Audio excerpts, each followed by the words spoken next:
Kenapa tiba-tiba militer kita terlibat urusan pangan, Iya. misalnya, terlibat di food estate? Itu karena mereka berusaha mendefinisikan pertahanan itu lebih luas sekarang. Jadi dua fungsi ABRI bisa mengakibatkan disfungsi ABRI. Iya. Secara ide kan bagus MBG.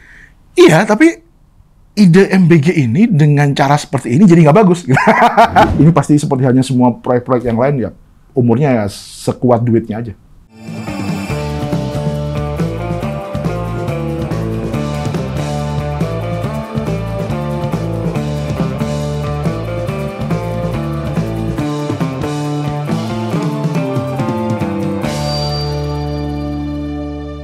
Show 56 Saksi Hidup bakal diadain tanggal 6 Desember 2025 di MNC Conference Hall iNews Tower.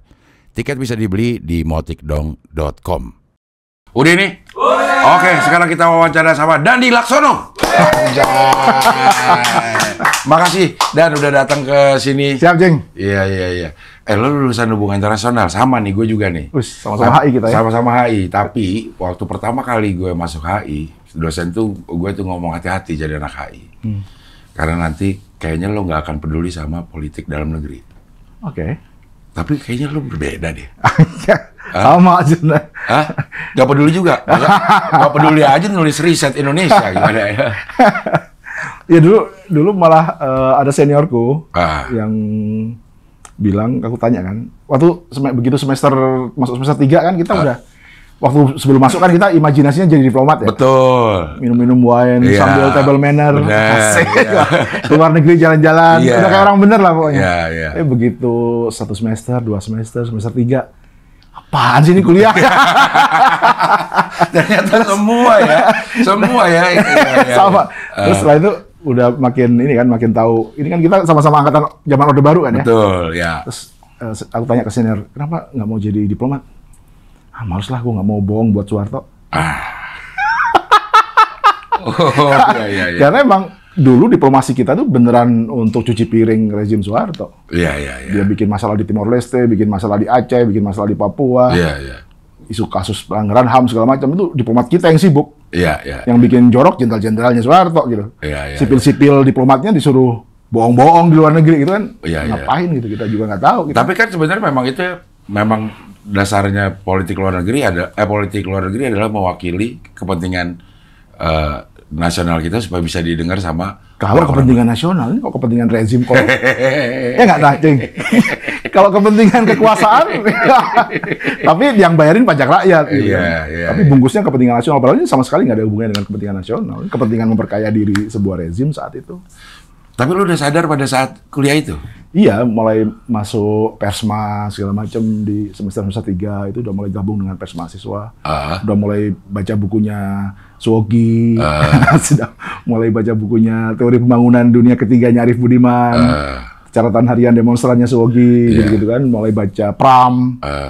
Ya mulai kebuka gitu kan, semua yang diajarin di SMA itu udah mulai kebongkar satu-satu. Karena dulu kan beda sama sekarang. Dulu kan apa yang kita input biasanya apa yang oleh negara izinkan kan? Betul. Ya kan, apa yang kita tontonan cuma TVRI. Ya kan, Cing?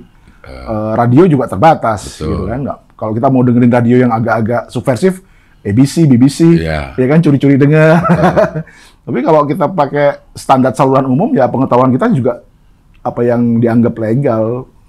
Sehingga ketika kita mulai kuliah, mulai baca-baca bahan alternatif, ya mulai kebuka. Bahkan saat itu radio setiap jamnya harus relay dari RRI untuk dengerin berita. Betul. Dari itulah suplai informasi yang kita terima. Ya. Dan jadi, itu mengarahkan kita juga ya? Iya, dan kayak misalnya gini, apa yang terjadi di Timor Leste? Iya. Blank banget kan? Emang ada berita di TVRI ngomongin Timor Leste kecuali peresmian jalan dan pembangunan? Iya. Operasi militernya udah nggak mungkin disiarkan TVRI. Suara orang-orang Timor Leste yang menolak okupasi Indonesia udah pasti nggak ada tempat di TVRI. Apalagi bahan bacaan atau koran yang meliput soal Timor Leste pasti liputnya berita pembangunan. Segelap itulah, ya kan? Tahu-tahu begitu reformasi 98, Timor Leste referendum milih merdeka. Terus kita kaget, wah udah dibangunin jalan kok milih merdeka, ye. Kan sama dengan begitu juga dulu kita kan. Ya Belanda juga udah bangunin irigasi. Udah bikin Fakultas Kedokteran Stovia, kok kita masih milih Merdeka? Kayak gini, kira-kira sama kayak gitu kan? Tapi kan pada saat itu kebanyakan orang menganggap ya hidup ya seperti itu gitu. Memang hidup bernegara ya seperti itu karena ada banyak orang yang nggak sadar bahwa sedang diarahkan gitu. Persis, karena horizon kita ditutup. Perspektif kita kan diarahkan kacamata kuda lewat media, lewat kurikulum sekolah, ya kan, lewat doktrin negara. Kalau kemudian bisa digabung dengan doktrin agama sekalian, gitu saya kan. Jadi udah kita memang dilihat dikasih cara pandang yang memang seperti itu. Jadi semua kelihatan normal. Tapi begitu kita mulai berusaha untuk membuka horizonnya, mulai begini ya udah kelihatan. Mulai ada komparasi kan. Artinya sebenarnya kita banyak kemajuan dong dalam di masa-masa sekarang gitu dibanding sama Orde Baru lah. Yes, betul. Pilihan informasinya lebih banyak, alternatif perspektifnya juga lebih banyak, tafsirnya nggak bisa tafsir tunggal. Ya situasi ini nggak disukai oleh kekuasaan yang punya DNA otoriter. Nggak seneng banget kan, iya kan? Karena kayak social engineering-nya jadi ribet tuh, Cing. Ya misalnya yang sudah biasa hidup di zaman Orde Baru, ngelihat sekarang ini udah disebut kebablasan. Ya kan, makanya dulu bahkan reformasi baru umur 2 tahun aja udah dibilang kebablasan. Karena tiba-tiba koran terbit banyak gitu, tiba-tiba orang bisa mengkritik dengan gampang. Orang yang biasa hidup di kedap suara kayak gitu, berisik banget ini DB berapa ya? Iya. Wah, ini udah kebablasan nih, padahal bukan kita yang kebablasan, lu aja yang emang kelamaan di kegelapan. Begitu ada cahaya dikit aja udah silau gitu. Iya. Jadi sebenarnya secara perjalanan sebuah negara gitu, dengan kalau kita hitung dari 98, normal nggak kita ada di posisi sekarang di tahun 2025? Wah, regresi sih maksudku. Banyak orang yang menyebut kita mengalami kemunduran. Di mananya? Menarik ini. Setidaknya kalau kita pakai ukuran 98 ya, kita udah mundur beberapa hal dalam hal misalnya soal demokrasi gitu ya. Let's say kita dulu mengira bahwa wah asik nih reformasi, kita turunin presiden otoriter, kita punya kesempatan punya presiden sejarah mengadili presiden yang korup, ya kan? Dan sempat hampir diadili kan? Soeharto ketika itu terdakwa kasus korupsi 7 yayasan, 7 dana yayasan, termasuk Super Semar, Amal Bakti Muslim Pancasila, Darmais dan segala macam. Terlepas dari yayasan-yayasan itu punya kegiatan sosial, banyak andilnya sih sebenarnya. Iya. Maksudku, tapi kan koruptor selalu gitu, Cing. Dia selalu bagi juga, bukan berarti diambil semua. Nggak ada koruptor yang ambil semua, Cing. Pasti dibagi juga. Supaya kita berpikir kan ada gunanya. Iya. Tapi pertanyaannya memang yang diambil berapa? Iya kan, kira-kira gitu kan. Jadi seluruh kasus korupsi selalu ada gitu. Jadi korupsi dana sosial itu kan selalu memang ada bagi-baginya. Bagi-baginya ada, betul. Tapi ada momen korupsi. Ada yang diambilnya juga ya. Jadi itu tidak bisa dipakai membenarkan bahwa seolah-olah ini berguna. Jadi justru harus dilihat niatnya. Nah. Jadi ketika kita Soeharto diadili, bahkan ada TAP MPR tahun 98 menyebut nama Soeharto dalam KKN gitu ya. Kita ngerasa wah kita jadi bangsa yang keren nih, bisa belajar bahwa pemimpin siapapun, tertinggi apapun, kalau dia nggak amanah bisa kita adili. Hari ini jadi pahlawan, Cing. Pas 10 November kita tapping ini ya. Jadi pahlawan, Cing. Wah, gitu kan kayak wow gitu. Jadi dari sisi itu aja mundur banget. Lalu yang kedua misalnya otonomi daerah. Dulu kan kita reformasi otonomi daerah seluas-luasnya. Karena dulu zaman Soeharto itu semua dipusatkan. Di-drop dari pusat, kepala daerahnya, bupatinya, gubernur Papua, gubernur daerah-daerah yang dianggap rawan itu pasti tentara, jenderal, langsung di-drop gitu kan. Hari ini tiba-tiba otonomi daerah ditarik lagi gitu. Banyak hal yang dipusatkan lagi gitu, kewenangan daerah dipusatkan lagi gitu. Jadi kayak bagi hasil sumber daya alam dan segala macam itu keputusannya sudah ditarik ke Jakarta semua, nggak dibiarkan lagi di daerah. Jadi 2 contoh yang menurut tadi ya, kalau di titiknya 98 kita mundur. Malah mundur ya. Malah mundur. Belum lagi ngomongin di fungsi ABRI. Iya. Sekarang sampai ngurusin peternakan ayam, betul. Iya. Tapi kan berguna pasti gitu. Iya pasti berguna. Iya, Pertanyaannya kan justru kalau berguna, harusnya partisipasi yang terlibat semakin besar. Kan tentara punya tugasnya sendiri tuh. Iya. Emang dari 280 juta ini beneran kita nggak punya peternak-peternak handal? Sampai harus tentara? Gitu. Emang mereka ketika di akademi militer atau di Catam, mereka belajar peternakan? Bukannya kita justru punya fakultas peternakan nih? Iya kan? Di kampus negeri loh gitu. Maksud, kenapa lu nggak pakai ini gitu? Kalau misalnya lo ada di apa namanya bagian dari pemerintahan untuk menjustifikasi kebijakan-kebijakan itu, apa sih yang dipikirkan? Pada pinter sebenarnya orang-orang itu. Iya, justru gini. Kalau kasus misalnya gini, kenapa tiba-tiba militer kita terlibat urusan pangan, misalnya ya, terlibat di food estate? Itu karena mereka berusaha mendefinisikan pertahanan itu lebih luas sekarang.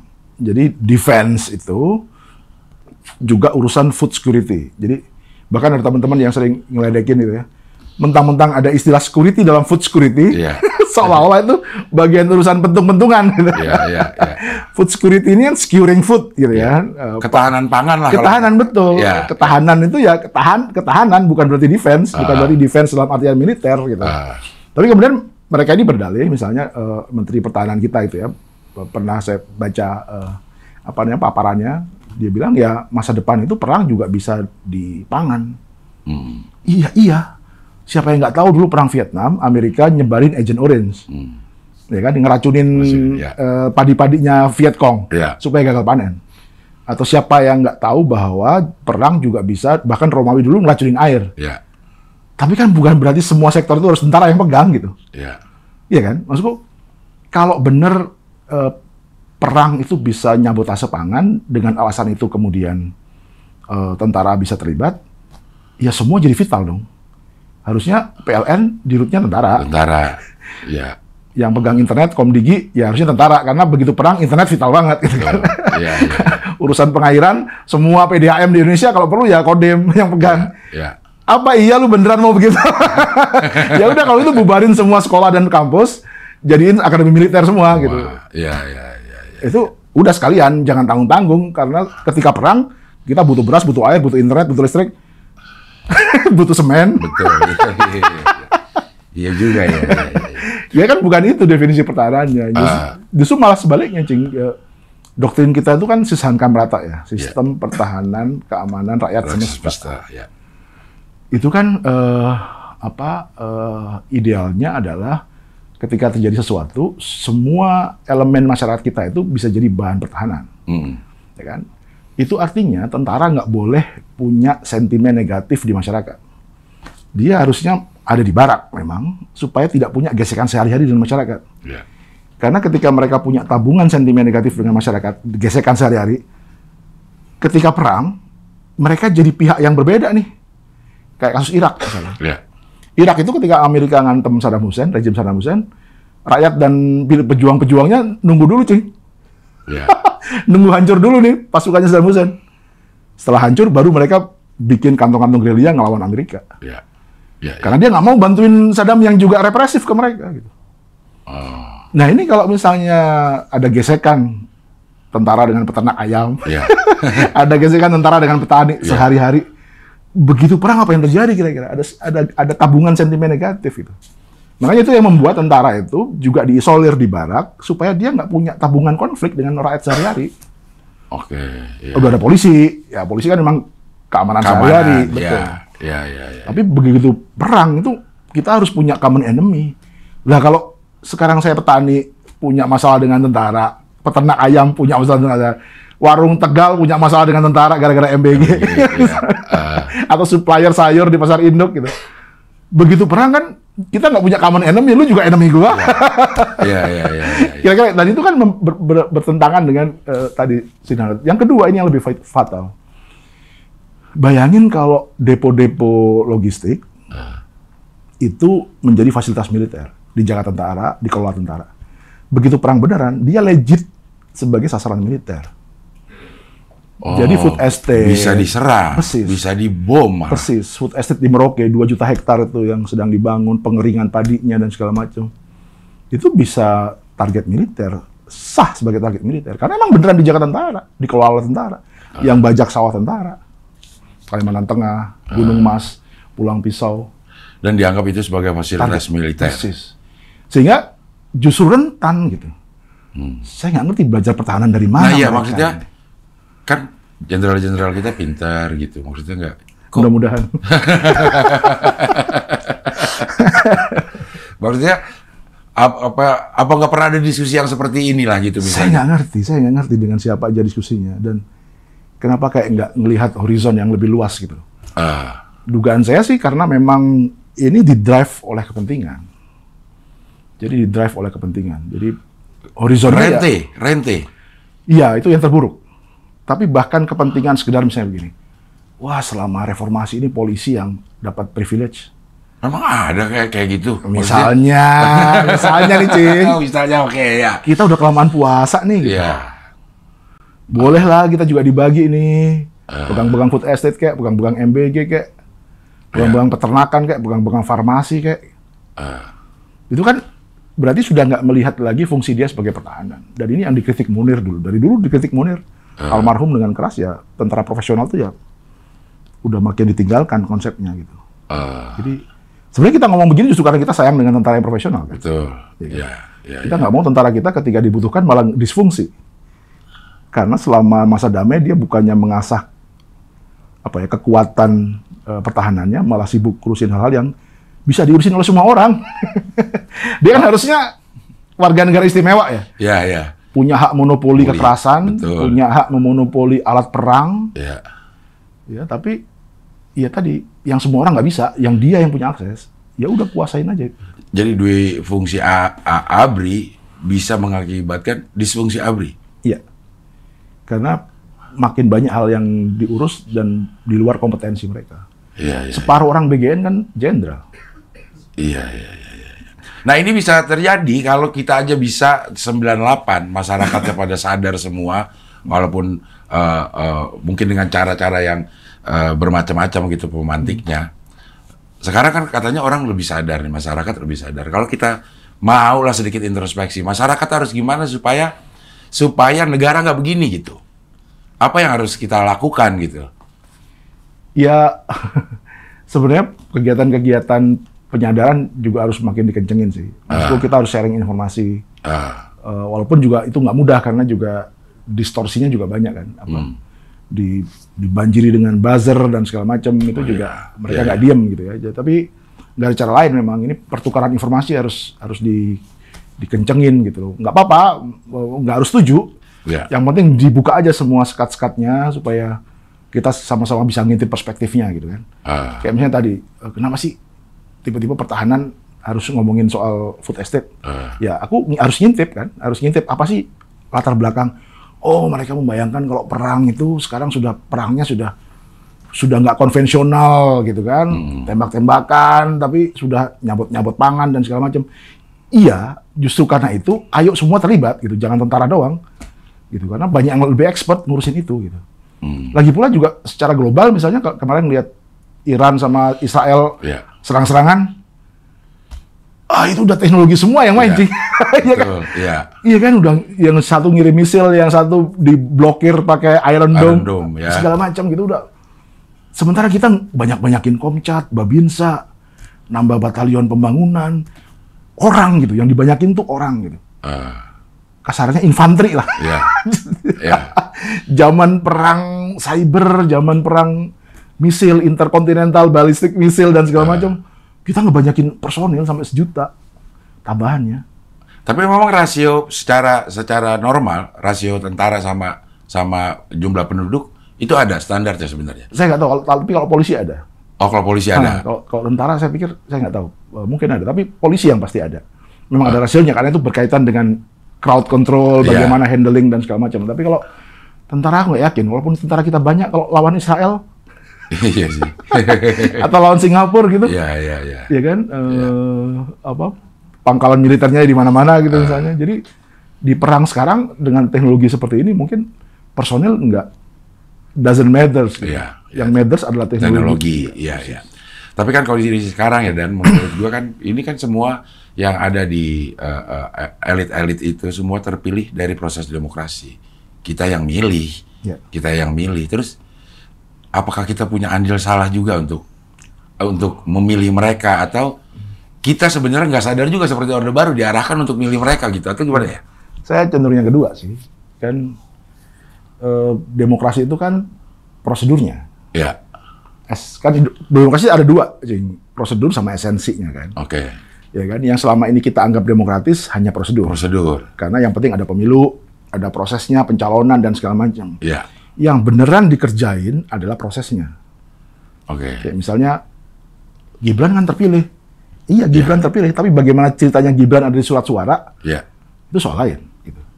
Prabowo terpilih, iya terpilih, tapi bagaimana seorang penculik yang tadinya dipecat kemudian bisa kembali ke panggung nasional dan diterima KPU-nya, sementara kalau kita mau ngelamar kerjaan aja harus ngurus SKCK. SKCK, ya. Betul, iya. Itu kan ngomongin proses yang nggak demokratis. Jadi prosesnya yang dikangkangin. Tapi orang nggak terlalu peduli proses, karena yang penting formalitasnya. Jadi proses ini kayak sesuatu yang udah kita anggap normal gitu kalau dikerjain. Itu masalah kita yang paling serius. Misalnya 2019, waktu kami bikin Sexy Killers, kami tunjukin bahwa Jokowi dan Prabowo pada dasarnya bukan kompetitor yang diametral gitu. Mereka ini kayak arisan karena semuanya terkoneksi dengan oligarki energi batubara. Gitu kan. Semuanya tuh di kedua kubu itu ada irisannya. Ada irisan semua dengan pemain batubara gitu. Jadi ini bukan kompetisi politik yang sehat. Ini beneran arisan. Siapapun yang menang, semua dapat. Kira-kira gitu. Nah, tapi ya tadi, orang lebih fokus kepada yang penting ini sudah ada pemilunya. Gitu. Mereka udah karena memang terlalu rumit untuk bisa memahami bahwa pilihan surat suara lu itu sudah di-create. Gitu. Dan kita sudah ingetin di Dirty Vote 1 misalnya. Kan? Kita tunjukin kecurangan itu bukan pada hari H.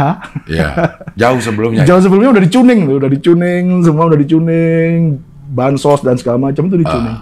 Dan memang justru ini sistematis karena begitu dibuktikan secara hukum yang formal dan legal, nggak dianggap kecurangan. Berarti kalaupun ada orang sutradaranya ya, sekelompokan sutradara, itu berarti orang-orang pinter dong maksudnya? Enggak pinter.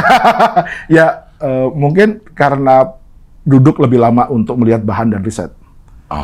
Jadi sebenarnya kita semua ini bisa juga, Cing, kalau kita nggak terlalu sibuk scroll, tapi fokus ke 1-2 hal yang kita anggap penting dan relevan.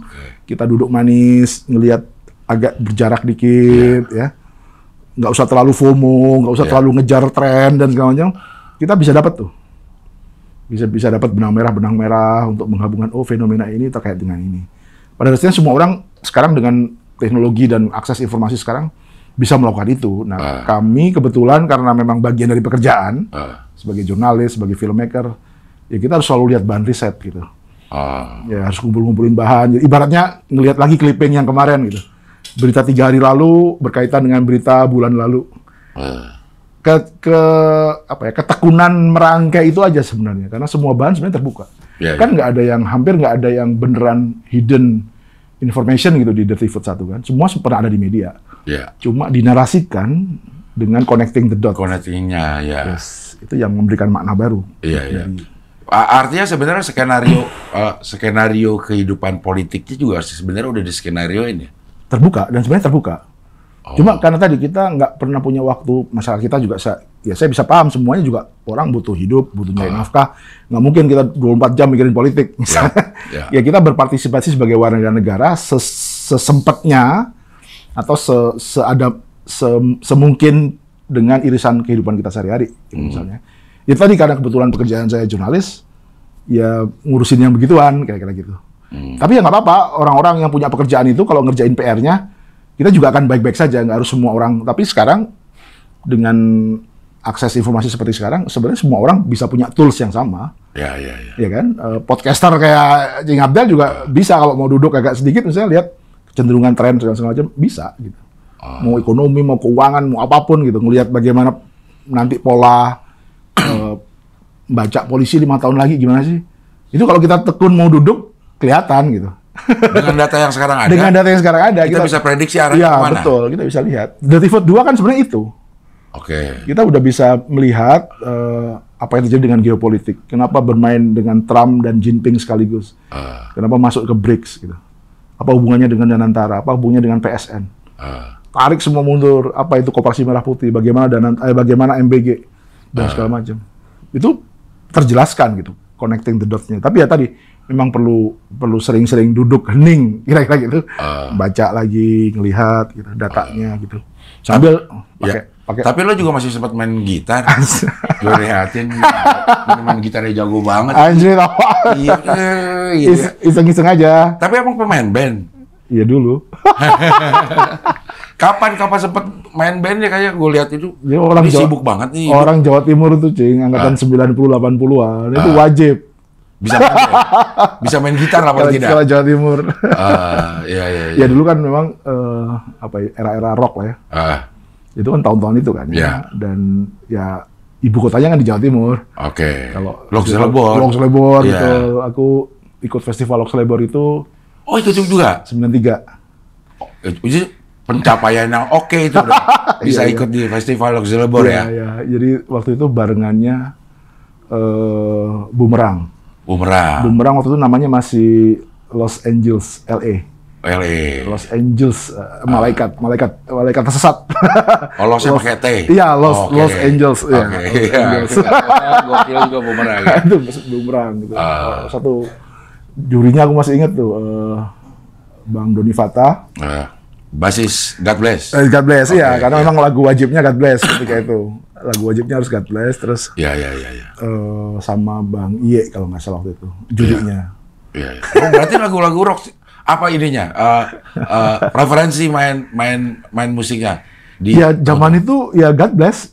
Zaman kita God Bless. El Pamas. Grass Rock. Rocks. Iya, Rocks. Ya, rock. Itu angkatan-angkatan festival sebelumnya lah. Senior kami di Lok Selebor Festival. Iya. Seangkatan kita, Jing. Iya sih. Berarti benar-benar heavy metal ya? Iya, karena ya berarti denger Motley Crue gitu, denger gitu? Iya. Zaman berarti ya? Zaman Halloween, Skid Row. Yes, Poison. Anthrax. Iya. Tapi itu memang sisi lain dari Dandi Laksono yang pemusik. Iya. Karena memang pemusik zaman dulu, kalau ngulik nggak seperti sekarang, yang bisa lihat tutorial YouTube. Yeah. Ngulik tuh harus teliti berarti. Telinga. Iya, betul. Harus benar-benar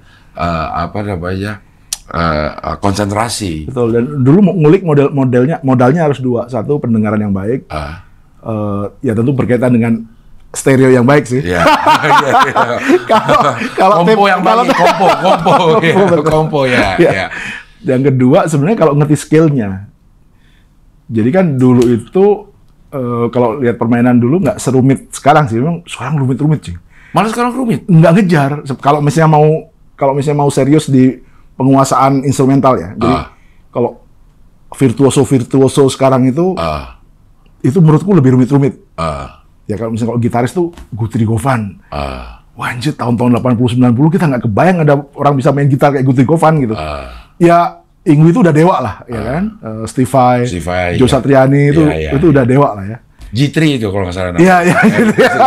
Iya. Tapi begitu sekarang kayak dengerin Guthrie Govan main, damn gitu kayak ngebayang sama kalau misalnya G3-nya kebetulan Joe, Guthrie Govan sama Nuno misalnya, Nuno Extreme. Iya. Itu ya Joe Satriani ngelihat Guthrie Govan-nya juga anjrit. Generasi baru virtuoso. Tapi kalau lu nggak main di virtuoso, nggak main di penguasaan instrumental, sorry Cing, so-so. Dibanding era itu ya Cing. Tapi sebenarnya itu natural ya. Maksudku era 90-an, 80-an pun dilihat dari eranya Sebastian Bach. Apaan sih lo main musik? Bener nih musik. Betul. Musik itu ya Mozart lah. Ya selalu gitu sih. Setiap zaman punya standar. Maksudnya kan di zaman-zaman itu kayak misalnya ada bunyi-bunyian yang harus Kalau yang gue inget tuh ada Van Halen kalau nggak salah. Ya. Ada salah satu apa namanya? Solo dia. Intronya. Oke. Pound Cake kalau nggak salah ya. Oke. Ternyata pakai bor. Oh iya. Itu kan kita belum punya bayangan ini bunyi kayak gini, kok bisa ya dibikin kayak gini terus video klipnya juga belum keluar. Betul. Kok orang bisa tahu ya pada saat itu ya? Ya berarti mungkin dia punya experience yang sama kayak misalnya Paul Gilbert juga kan di lagu apa itu yang dia juga pakai bor kan?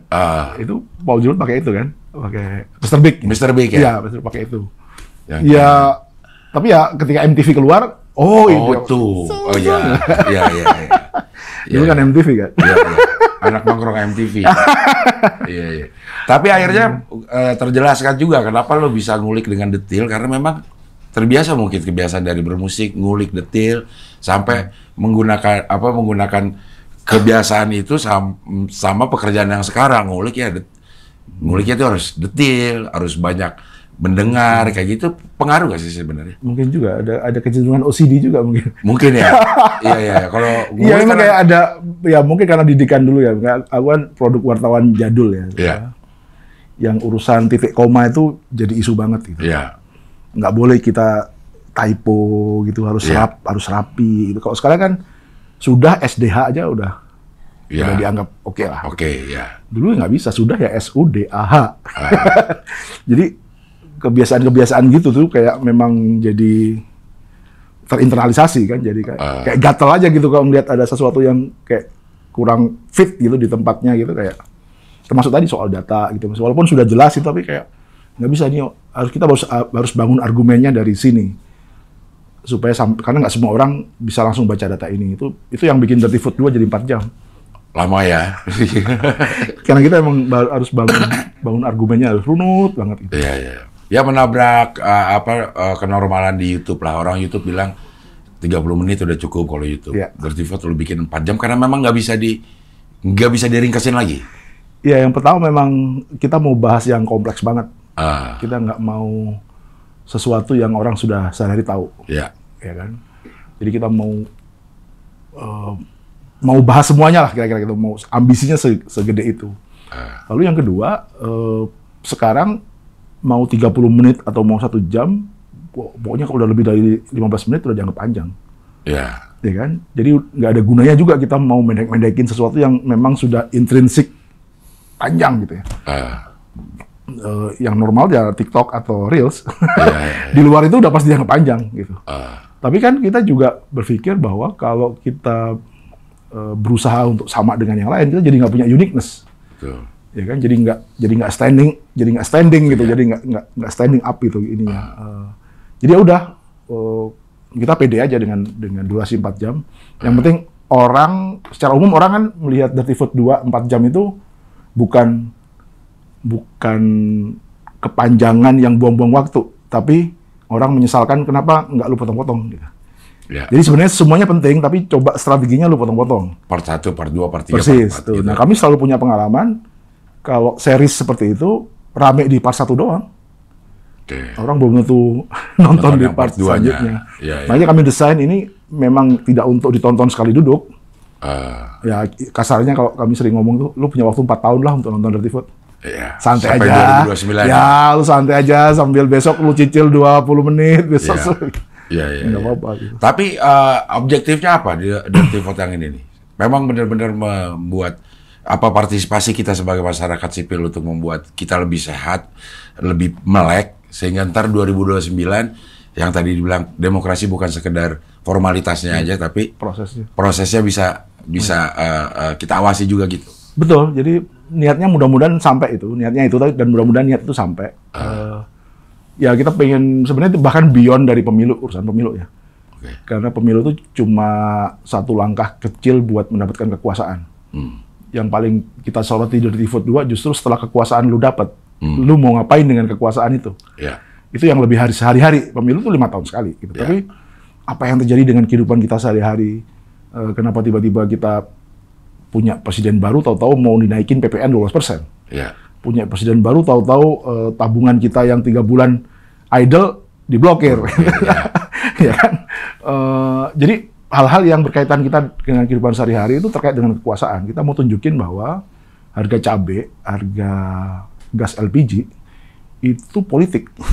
Ya. Ya kan, itu bukan sesuatu yang nggak terkait dengan kekuasaan. Dan demokrasi itu ya pertarungan sehari-hari dalam menyampaikan aspirasi dan partisipasi.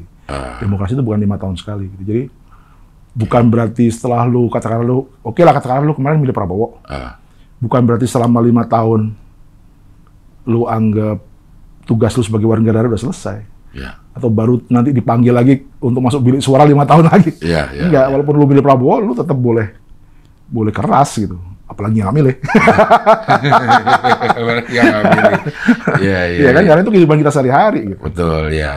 Justru di situ politik yang sebenarnya. Nah, kami mau tunjukkan itu lewat Koperasi Merah Putih, lewat MBG, lewat Danantara, apa sih semua itu dengan lewat food estate, lewat tadi pengerahan militer di luar fungsi pertahanan dan sebagainya. Polisi. Tapi tidak bisa dipungkiri bahwa akhirnya ada juga yang ngerasa ini Dirty Vote nyinyir banget sih sama ini. Lo nggak kebagian kue atau lo nggak gitu. Itu apa ya? Ya tak terhindarkan. Tapi kita kayak memang itu memvalidasi sekali lagi bahwa kita emang sudah mundur banget. Jadi seolah-olah semua orang itu hanya bergerak kalau ada insentif. Apa ya? Idealisme itu udah dianggap barang aneh gitu. Ya nggak, Cing? Jadi seolah kita hanya bisa ngomong, mengkritik, berkarya kalau ada insentifnya gitu. Itu kan menyedihkan banget. Gitu. Padahal dulu seniman-seniman kita banyak yang berkarya karena altruistik aja. Banyak orang ngelukis laku nggak laku bodo amat, gue mau ngelukis begini, ya kan? Atau apa orang bikin musik eksperimental gitu kan? Ini nggak cocok market. Emang gue bikin buat market, gue bikin buat orgasme sendiri. Ya ini kayak ada elemen gitunya gitu. Para peneliti ini si Uceng, Ferry, Bebe atau Bima gitu kan, mereka punya sesuatu kegelisahan gitu, sama juga kayak kami juga sebagai tim produksinya gitu yang perlu katalis kan, gitu. Sebagai warga negara atau sebagai akademisi atau sebagai konten kreator gitu. Ya sama kayak Jing Abdel juga sama kan, dia punya kegelisahan yang di mediumnya ini lah misalnya kan. Nah itu kan kadang-kadang kayak tadi misalnya. Emang AdSense sekarang masih oke, Cing? Kagak, tapi gue seneng aja. Iya kan? Jadi sama gitu. Pertanyaan sama, emang harus ada insentif dulu untuk bikin kayak begini gitu. Selama kita punya resource, kita punya energinya, bikin aja gitu. Dan tapi ya tadi, memang di dunia yang seperti sekarang, ya karena semua orang juga mungkin berpikir hal yang sama, jadinya setiap ada orang melakukan sesuatu, wah dia pasti gitu. Jadi kalau kita pakai kacamata hitam, ya semua kelihatan hitam. Kelihatan hitam, ya. Ketemu sama... Boleh minum nggak? Silakan. Kopi. Minus less sugar. Asik. Memang menjaga gula? Ya. Umur-umur udah kena... Udah menjelang kepala 5. Harus sudah mulai... Ketemu sama Ferry, Uceng, sama Bibi itu gimana? Memang sebelumnya udah berteman atau memang ketemu untuk membuat proyek ini? Enggak, ya kenal sudah lama. Ya. Mereka kan bintang media, jadi sama-sama tahu kita. Terus lalu pas pemilu 2024 kemarin, aku bahkan sebenarnya dengan Ferry misalnya pernah juga nggarap film The Endgame soal KPK ketika itu. Zaman-zaman Bang Novel dan segala macam dituduh-tuduh Taliban. Kita waktu bikin film untuk membalik propaganda itu kan. Ya lalu menjelang pemilu nonton podcastnya Ferry di Abraham Samad ketika itu, dia menggambarkan kecurangan pemilu, sistematis indikasi kecurangan bla bla bla. Aku pikir ini barang penting banget, sering diomongin, tapi nggak jadi headline gitu. Kayak semua orang kayak udah kayak normal aja. Ya pemilu pasti begitulah, semua orang yang akan berkuasa pasti main gentong babi dan segala macam. Gue bilang, no, ini nggak boleh dibikin normal ini. Ya kan, bukan berarti setiap hari diomongin jadi kayak normal. Betul, gitu kan. Pemilu ya pasti harus serangan fajar lah kalau mau menang. Nggak boleh dong kita. Ini mau jadi negara apa ini kalau hanya karena dilakukan bareng-bareng, dilakukan jamaah, jadi normal gitu kan. Iya aneh aja gitu. Jadi aku kemudian pikir,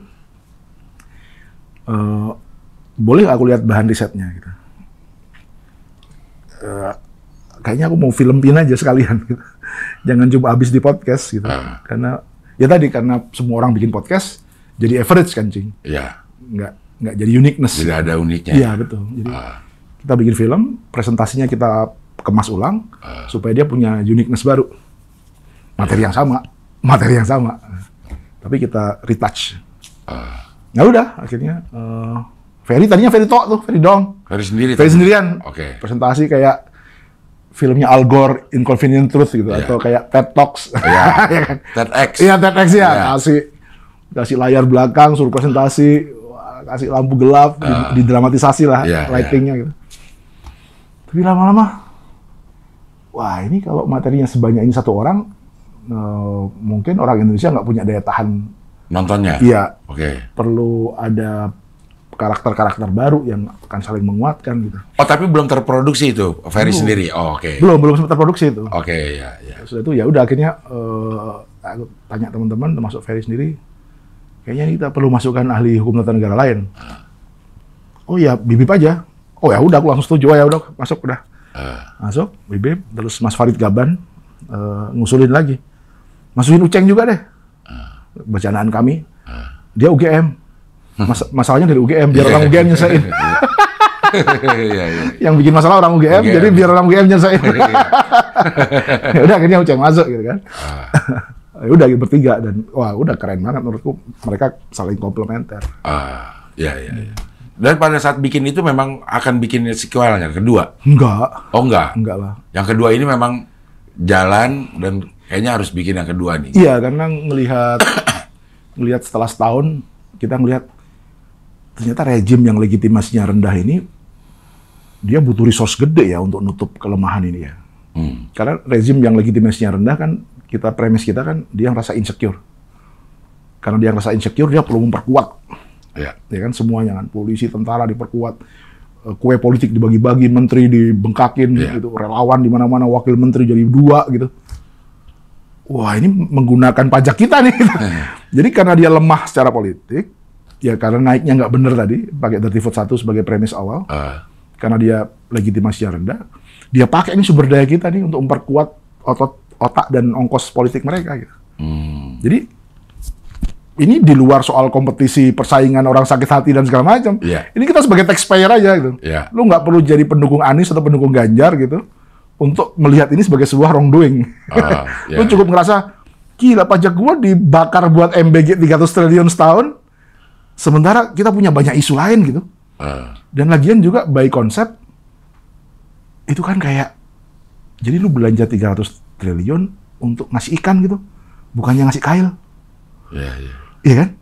Jadi kan kita sama-sama tahu bahwa pembangunan yang baik itu yang ngasih kail kan, bukan yang ngasih ikan kan. Tapi kita kayak disihir aja gitu. Dan semua kayak sepakat ini goblokan jamaah aja untuk menerima konsep EBG dengan sebesar itu gitu. Bahkan sekolah swasta juga dapat. Yang beneran malnutrisi malah nggak dapat. Gitu. Jadi ini memperkaya penyelenggaranya nih. Tapi kan bukan beneficiarinya gitu. Iya, secara ide kan bagus MBG. Iya, tapi ide MBG ini dengan cara seperti ini jadi nggak bagus. Caranya berarti yang harus dibenerin. Cara dan ide dasarnya. Jadi gini, ide dasarnya gini. Intervensi gizi misalnya di sekolah-sekolah di Skandinavia ya, di Finlandia gitu ya. Itu kan makan di sekolah tuh. Makan siang di sekolah. Itu intervensi yang dilakukan karena orang tua bekerja, kira-kira gitu, anak jam pulang sekolah, dia mungkin tidak ketemu orang tuanya yang memasak dengan baik. Negara mengambil alih peran domestik untuk memberikan gizi kepada anak, sementara orang tuanya masih di kantor. That's the idea nih. Harus dari situ dulu berangkatnya nih. Di rezim Prabowo ini nggak nyambung. Narasi pertamanya adalah memerangi stunting. Sepanjang kampanye dia 2024 kemarin, Cing, kalau ingat, yang dia omong itu memerangi stunting. Dan stunting itu efektif kalau di 1000 hari pertama. Iya kan? Di 1000 hari pertama dan intervensinya ke ibu, bukan ke anaknya. Bukan ke anak sekolah. Jadi ini sebenarnya ide dasarnya apa dulu nih gitu. Mau ngomongin apa dulu nih? Kalau mau niru Skandinavia tadi, ya targeted dulu ke kantong-kantong urban misalnya. Ya kan? Kantong-kantong urban dan itu juga bahkan pertanyaannya adalah gimana yang nggak sekolah? Ya. Yang justru lebih rentan malnutrisi, lebih rentan kekurangan gizi. Gitu. Terus yang kedua adalah caranya tadi. Kalau tadi gagasannya, ini sebenarnya tujuannya apa? Mau memerangi stunting, naikin gizi, atau tadi nutup gap masalah domestik ketika jam sekolah dengan jam orang pulang kerja untuk nyiapin makan siang nggak sync. Ya. Karena kan sejak revolusi industri selalu itu masalahnya kan. Kenapa ada budaya sekolah pagi? Ya karena bersamaan dengan ledakan revolusi industri, orang pergi ke pabrik jadi buruh, jadi karyawan, jadi pekerja. Anaknya di rumah gimana? Ya. Akhirnya dibikinlah school system sekolah pagi. Padahal secara biologis jam anak baru bisa hidup setelah jam 10. Jam 10. Betul. Iya kan? Ya. Semua riset mengatakan itu tuh. Ya. Tapi karena kepentingan industri dan kepentingan negara ketika itu mau menggunakan warganya sebagai workforce untuk revolusi industri awal, school systemnya diubah menyesuaikan jam kerja orang tua. Gitu. Nah di negara-negara itu jam makan siang juga disesuaikan. Karena kalau enggak dia akan makan junk food dan segala macam, dan itu justru investasi yang buruk. Nanti BPJS jebol, kalau 20 tahun lagi anak-anak kita hari ini makannya nggak benar, betul. Kan itu ide besar harus sync tuh dengan semua ide itu. Nah ini tadi narasinya stunting, eksekusinya MBG, program MBG, jumlah sekolahnya random, tergantung kesiapan dapur, gitu. Jadi kan aneh. Kenapa daerah yang justru malnutrisi atau ada rentan nggak diprioritaskan? Ya belum ada dapurnya. Udah salah nih, udah salah gitu. Kenapa nggak pakai sekolahnya gitu misalnya? Kenapa dapurnya nggak di sekolah? Gitu, misalnya. Lalu yang ketiga di metodenya. Bayangin Cing, dengan intervensi 300 triliun misalnya 360 triliun setahun, let's say, itu harusnya bukan cuma bukan cuma gizinya yang dibenerin, tapi dari produksi pertanian pangannya. Itu bisa dibenerin tuh dengan 360 triliun tuh. Makanan yang kita sebut bergizi itu kan dari hulunya harus sudah bener tuh. Dari bahan pokoknya ya? Persis. Ya. Persis. Gizi apa yang lu harapkan dari sistem pertanian intensif yang tergantung dengan pupuk dan input pestisida, input racun?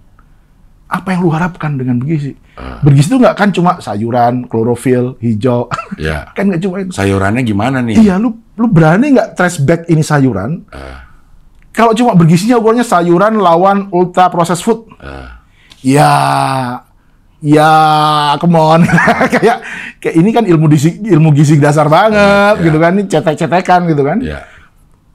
Ultra processed food itu bukan berarti disandingkan dengan sayuran yang highly intensif pertanian pupuk gitu. Iya, gitu. Jadi 360 triliun itu benerin dulu aja dulu pertaniannya.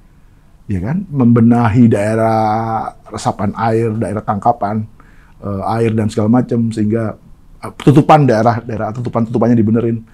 Kemudian sistem pertaniannya mulai dikembangkan ke organik gitu, mengurangi ketergantungan pada pupuk, unsur hara tanah dikembalikan. Toh nggak ada cerita kalau kita panen setahun sekali karena mempertahankan unsur hara tanah, produksinya turun, nggak ada. Kesepuan Cipta Gelar misalnya itu hanya boleh panen setahun sekali, atau Baduy Dalam lewat pertanian ladang, panennya hanya setahun sekali. Nggak ada intervensi pupuk kimia, pupuknya organik semua. Itu produksinya nggak kalah dengan yang tergantung dengan yang dijor-joran dengan pupuk gitu. Bahkan pupuk ini lama-lama akan menghabisi keragaman hayati di tanah kan. Rondap segala macam, itu cacing-cacing udah nggak bisa hidup tuh. Satu-satunya harapannya pupuk aja terus gitu. Untuk gantiin nutrisi, dipaksa lagi setahun 3 kali panen, udah gila lagi tuh. Jadi kalau gara-gara alasan 280 juta ini harus pakai pupuk untuk menutup itu agak kontradiktif. Karena populasi ini akan terus naik, dengan metode ini unsur hara tanahnya akan terus turun. Harusnya kan kalau lu sadar bahwa ini eksponensial nanti kenaikan penduduknya, lu harus bikin tanahnya lebih kaya dong. Supaya 1 hektar yang sama bisa memenuhi persis gitu. Oke nih, kita berandai-andai. Lo punya kekuasaan untuk mengelola 360 triliun setahun untuk program MBG ini. Apa yang pertama kali? Setelah itu deh. Memperbaiki kualitas pertanian kita. Pertaniannya dulu. Yes. Tapi kan nggak langsung dapet tuh makan tuh anak-anak. Kalau kita konsen ke sananya dulu. Dibagi. Ada yang diprioritaskan tadi. Siapa target MBG kita? Target MBG kita adalah sekolah-sekolah di tempat-tempat di mana orang tuanya pendapatannya minim. Ya kan? Itu dulu prioritas kita. Nggak ada dapur, ya bikin dapur di situ. Di sekolahnya? Iya, di sekolahnya. Oke. Yang kedua, kemudian supaya cepat misalnya dan murah misalnya, nggak usah lu bangun dapur sendiri dan rebutan bahan baku di pasar induk dengan existing pelaku ekonomi warung-warung kecil. Lu manfaatkan aja warung kecil yang sudah existing itu, lu upgrade standar kualitas gizinya dengan bahan-bahan tertentu yang sudah lu kurasi gitu. Jadi mereka yang nggak comply ya ditendang sebagai rekanan. Tapi kan itu sederhana, orang lu kasih aja manualnya. Bahan apa, lu sidak random gitu misalnya. Nggak usah bikin dapur sendiri gitu. Untuk apa? Dan siapa yang bikin dapur gitu. Jadi dan itu malah spontan meningkatkan roda. Itu mungkin 15.000 itu jatuhnya nggak 10.000, mungkin bisa 13.000 jadi lebih baik kan? Kalau menggunakan infrastruktur yang existing. Warteg diberdayakan, warung Padang diberdayakan dan segala macam, tapi dengan kualifikasi gizi yang kan lebih mudah, mereka lebih terlatih. Gitu. Sekolah bisa di dapur di Skandinavia juga, Finlandia misalnya, dapurnya di sekolah. Truk datang sebagai supplier bahan mentahnya, chefnya di sekolah, jadi karyawan sekolah gitu. Bahkan bisa community base gitu. Jadi setiap sekolah kan punya komunitas orang tua murid. Orang tua murid lu kasih duit untuk ngelola dapur. Untuk makan anaknya pasti dia. Makan anaknya sendiri. Kira-kira dia akan berikan yang terbaik apa enggak, Cing? Betul sih. Kalau perlu dia nombok, Cing. Daripada gue belanja sendiri, gue mending nombokin 500 perak deh, 1.000 perak. Ya Bu, ya setuju ya Bu ya. Rapatnya bisa begitu, Cing. Merinding gue kalau inget. Kalau bayangin gitu. Jadi orang-orang tua ini lu kasih sebagai dapur MBG, itu rapatnya adalah saya tambahin 1.000 Bu, biar dapat ini. Ya Bu, saya juga Bu gitu. Pasti itu terjadi. Tapi kalau lu serahin ke kontraktor, ya saya belum setor ke bapak ini, belum setor ke meja yang itu. Itu yang exactly ini sedang terjadi gitu. Dan bahkan dapur-dapur yang kayak gini banyak orang keracunan segala macam. Itu kalau yang masak atau yang ngelola dapur itu tahu anaknya yang akan makan, itu dibersihin tuh dapur. Itulah kenapa community harus jadi garda terdepan. Urusan apa dengan Kodim, dengan urusan apa? Mereka bukan berarti mereka sering ngelola ransum tentara, bukan berarti mereka punya pengalaman ngelola MBG loh. Nggak ada hubungannya, mereka aja belajarnya ke Singapura. Gitu. Jadi, jadi 300 triliun di split. Ada yang untuk prioritas tinggi, high priority, ada yang untuk intervensi hulunya. Supaya lama-lama ketergantungan pada MBG dalam artian hilir ini makin berkurang. Kan idealnya nanti kita nggak perlu bikin program MBG kalau semua input makanan kita udah bergizi. Iya kan? Yang perlu kita pikirin adalah intervensi-intervensi di tadi level-level misalnya. Oke, ini soal mismatch waktu penyediaan makanan antara di rumah dengan di sekolah. Gitu. Artinya kan nggak perlu top down gitu, nggak perlu biaya besar untuk bikin infrastrukturnya gitu. Itu yang akan saya lakukan, Cing. Soalnya nggak diangkat di ketua BGN ya? Nggak, bukan soal itu. Tapi semua orang harusnya punya ide itu. Itu common sense lah. Itu common sense. Lu kalau mau belajar bagaimana bahkan banyak sekolah-sekolah sekolah yang di running masyarakat sendiri. Bahkan aku dengar Muhammadiyah juga sudah ada program makan siang gratis di sekolah-sekolah Muhammadiyah. Itu mereka sudah berpengalaman ngurusin begituan. Kenapa nggak belajar dari situ? Banyak sekolah-sekolah yang sudah menyediakan makan siang gratis. Sudah bundling dengan makan siang. Biaya SPP-nya gitu ya. Itu mereka udah punya pengalaman. Gitu. Nggak usah bikin kontraktor baru untuk ini. Karena memang seperti di Dirty Food 2, kami udah baca ini program apa. Ini program nggak ada kaitannya dengan peningkatan gizi, nggak ada kaitannya dengan pemberdayaan ekonomi. Bayangin dengan intervensi 360 triliun, harusnya sudah banyak petani, peternak, pedagang makanan, pedagang sayur, itu berdaya banget. Tapi ini kayak bikin aktor ekonomi baru, layer ekonomi baru. Peternakannya mau diurus tentara, dapurnya tentara, nanti distributornya siapa lagi gitu. Dibagi-bagi di kroni-kroni partai. Wah, ngeri banget. Kontraktor dapurnya juga. Dapurnya. Sampai pengadaan tray. Proyek dari hulu ke hilir jadi proyek. That's the idea. Dan ini pasti seperti halnya semua proyek-proyek yang lain ya, umurnya ya sekuat duitnya aja. Duitnya habis ini nggak jadi apa-apa. Tapi kalau tadi intervensinya dari hulu, sejak di bahan pangan yang bergizi, duitnya habis, budayanya ya, organiknya tetap ada. Knowledge base dari tiap-tiap orang tua tentang apa itu gizi. Kalau perlu ilmu gizi itu kan didistribusikan ke semua orang. Bukan dikuasai ahli gizi. Oke lah, pertama kita memang butuh expert. Tapi lu transfer dong knowledge itu, begitu ini jadi program harian, itu dalam waktu cepat semua orang Indonesia jadi ahli gizi harusnya. tahu makanan apa yang bisa masuk. Sesimpel itu. Jadi proyek habis, budayanya tinggal, dan budaya ini jauh lebih elementer dan fundamental dibandingkan proyeknya. Oke, iya. Dan ini lo tidak punya banyak waktu, jadi takut macet ini. Ini pertanyaan terakhir. Riset Indonesia, itu apa? Itu buku yang kami tulis. Penulis utamanya Mas Farid Gaban. Oke, kayaknya dosen gue deh Farid Gaban. Dia dosen semua orang. Iya. Dia jurnalis senior Tempo. Lulusan, nggak lulus bahkan ITB, nggak lulus ITB, dropout ITB, angkatan 78. Jadi itu buku ditulis oleh 4 generasi jurnalis. Mas Farid boomer, aku dari generasi X, kemudian ada Yusuf Priambodo, dia dari gen milenial, ada Benaya Harobu, dia dari gen Z. Jadi kami kan selama 15 tahun ini sudah 3 kali punya misi ekspedisi keliling Indonesia. Dan udah bikin beberapa film lah ya. Tapi kayaknya film nggak cukup gitu, karena visual itu kan terbatas. Visual kan selalu post factum ya. Ada kejadian, ada rekamannya baru bisa cerita. Tapi kalau lewat buku ini kayak kita bisa seliar mungkin mengelaborasi ide, mencurahkan keresahan, bikin refleksi, bahkan nawarin solusi. Itu lebih bisa, ruangnya lebih luas. So, buku ini isinya adalah refleksi dari perjalanan 3 kali keliling Indonesia sejak 2009, dan kami tuangkan dalam satu ide yang one stop lah.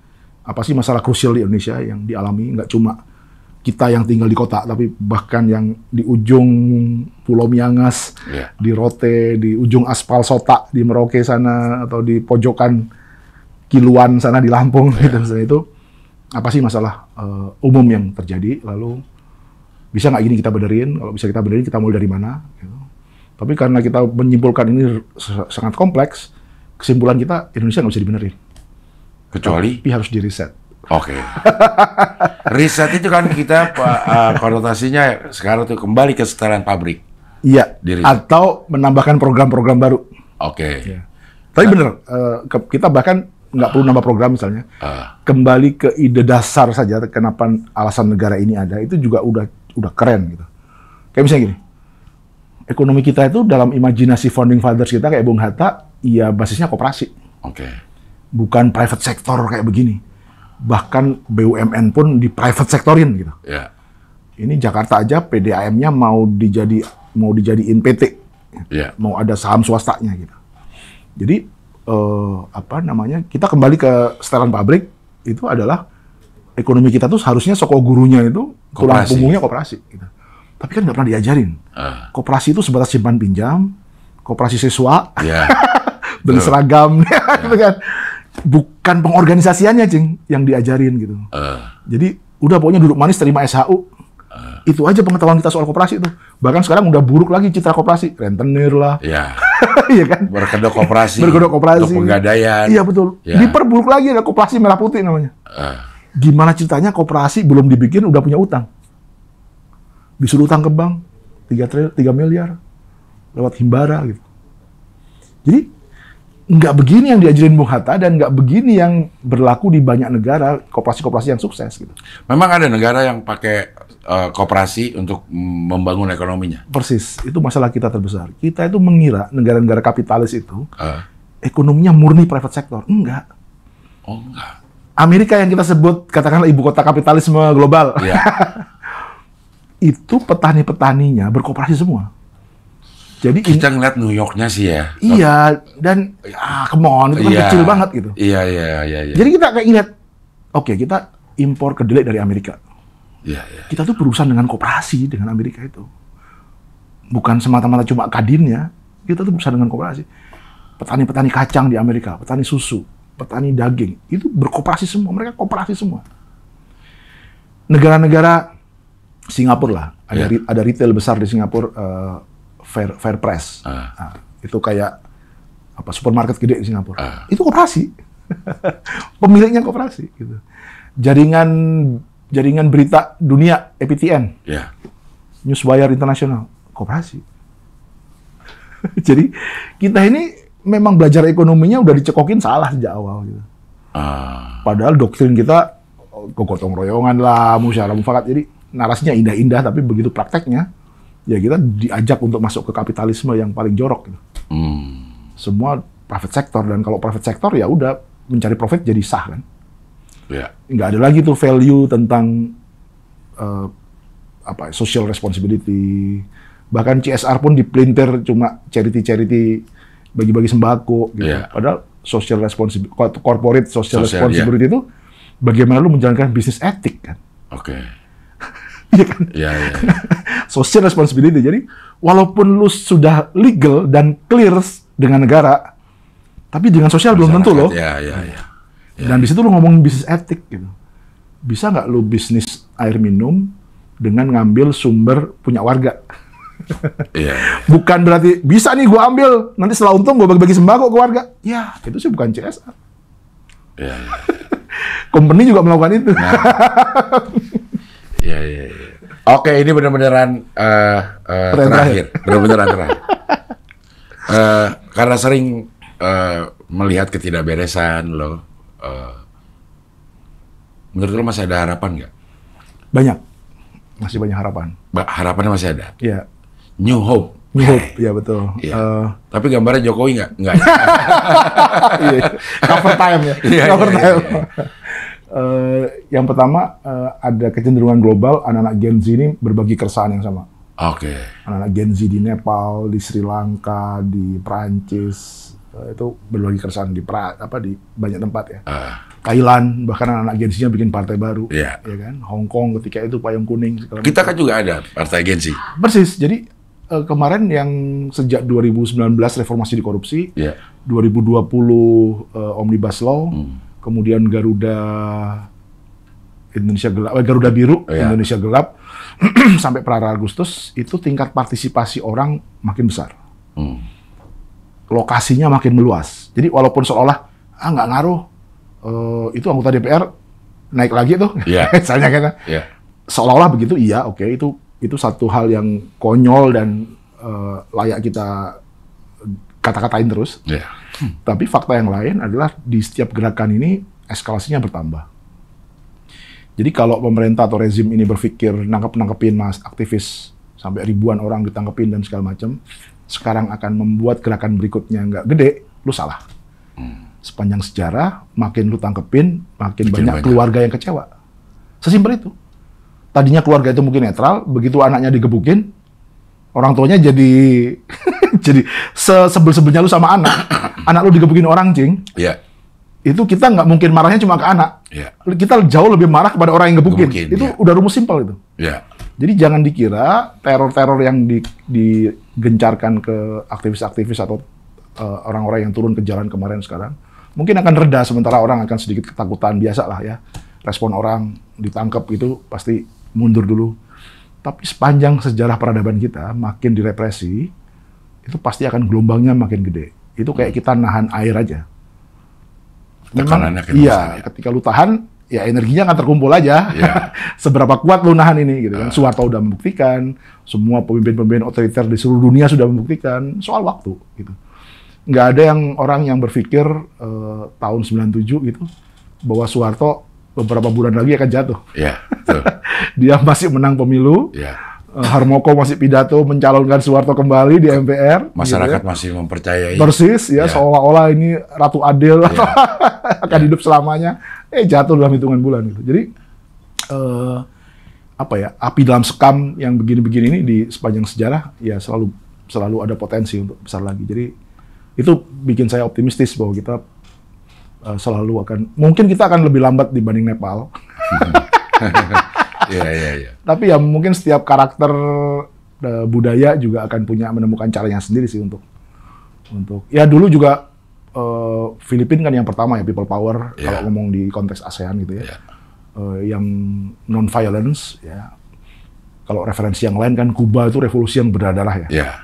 Revolusi Iran 79 itu yang juga berdarah, tapi kita punya Asian value lah. Yang Asian value perubahan terjadi cukup revolusioner tapi non violence. Ada kira-kira gitu ya. Gitu. Ya sebenarnya violence juga. Tapi ya kalau dibandingkan dengan negara-negara lain, kita masih agak moderat lah ya, moderat ya. Kayak misalnya kemarin Nepal tuh terinspirasi dari kita. Iya. Tapi mereka lebih dahsyat gitu kan. Kita kayak ya udah kayak mati muda gitu gerakannya gitu. Jadi tapi ya aku optimistis orang Indonesia kalau marah luar biasa juga sih. Ngeri juga ya. Kita di periode revolusi fisik kan kita punya apa ya peristiwa-peristiwa yang kemudian dalam literasi akademik disebut amok. Oh ya. Ya kan kita punya amok. Amok ya. Ya, amok. Ya kita peliharalah amok itu. Iya. Dalam berbagai bentuk. Iya. Jangan sampai jadi amuk lah. Iya. Dani, terima kasih sudah hadir di sini. Sehat terus. Sama-sama. Semua yang direncanakan bisa tercapai. Senang bisa ngobrol di sini. Iya. Oke lah kalau begitu, sampai ketemu lagi di wawancara dengan tamu berikutnya.